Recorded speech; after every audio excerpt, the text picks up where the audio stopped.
अस्सलाम वालेकुम दोस्तों, हे यूनियन काउंसिल जिंदोदेरो जी ऑफिस आहे।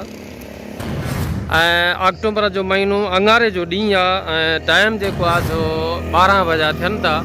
मां हीअ ऑफिस जी जॾहिं रिकॉर्डिंग कयां थो, मां हितां गुज़रियुमि त मां हिनखे तालो ॾिठुमि त लॻल आहे यार ऑफिस खे। मां हैरान रहिजी वियुमि, अलाए पोइ को फोतगी थी आहे, पर कंहिंजी बि फोतगी थिए त जेको आहे तो उहो मुलाज़िम वधि में वधि मोकल करे सघे थो। हीअ त यूनियन काउंसिल जी ऑफिस आहे।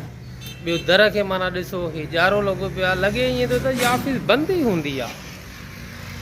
हे ॾिसो न, अगरि खुलियल हुजे कॾहिं बि खुले त हे जारो माना जेको आहे हिननि खे चुंबड़ियो पियो आहे दरवाज़नि खे। तव्हां ॾिसो त हे ॾिसो, हे मेन गेट आहे यूनियन काउंसिल जिंदोदेरो जे ऑफिस जी।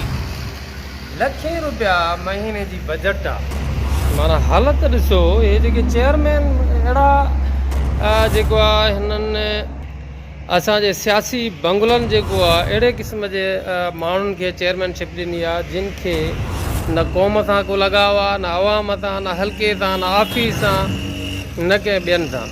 इंतिहाई अफ़सोस जी ॻाल्हि आहे, मूंखे सम्झ में ॻाल्हि नथी अचे त ऑफिस बंदि छो आहे।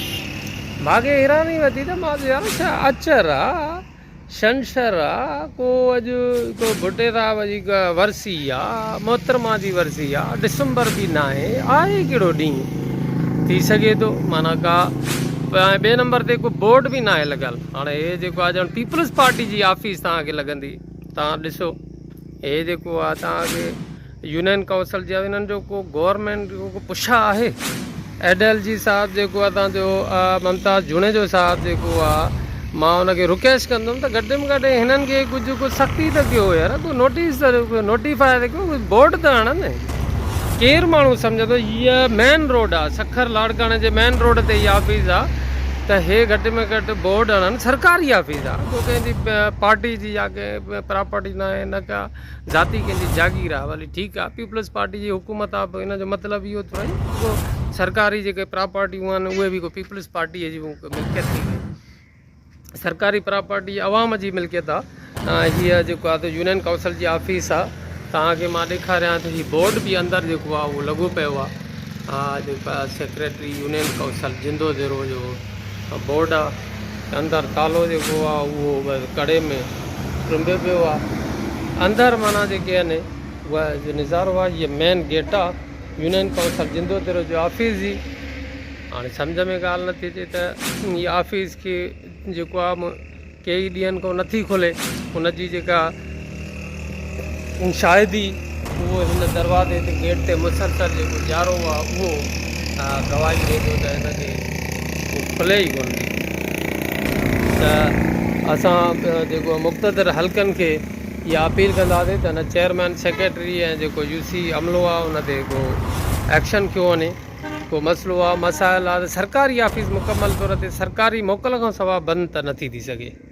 तव्हां ॾिसो, ऑफिस जे अंदरि कंहिं बि क़िस्म जो को बि बोर्ड कोन्हे। यूनियन काउंसिल जिंदोदेरो जी ऑफिस सरकारी ऑफिस। ऐं ॿियो हे 4-5 फुट हिन चेयरमैन खे पंहिंजो भठो बि आहे सिरनि जो, त उहे पंहिंजे भठे तां ई के जेको आहे हिन जो जेको चेयरमैन आहे असांजे यूनियन काउंसिल जिंदोदेरो जो अशरफ सैतो, हिनखे पंहिंजो हिकु ॿ भठो आहे, सिरनि जो कारोबार कंदो आहे। को माना जेको आहे हल्कियूं फुल्कियूं के सिरां को बुहण को माना थोरो हल्की जेकॾहिं हिनखे का बाउंड्री ॾियारे ऐं जेके हिते को शबर पोखे या कंहिं क़िस्म जी जेको आहे हुते जेके मुलाज़िम आहिनि, जॾहिं चवंदा त मुलाज़िम इलाही आहे न असांजो कुल पघारूं मुलाज़िमनि में ॾियो, त उहे मुलाज़िम कर न छा था, कुझु विहारे उन्हनि खे को घटि में घटि थोरो कम जे हवाले सां हिते मसरूफ़ था कनि। को वणकारी, को बूटा, को गुल, को गेट, को बाउंड्री, माना कंहिं बि क़िस्म जी हितां जे इहे चूंडियल नुमाइंदा आहिनि असांजे।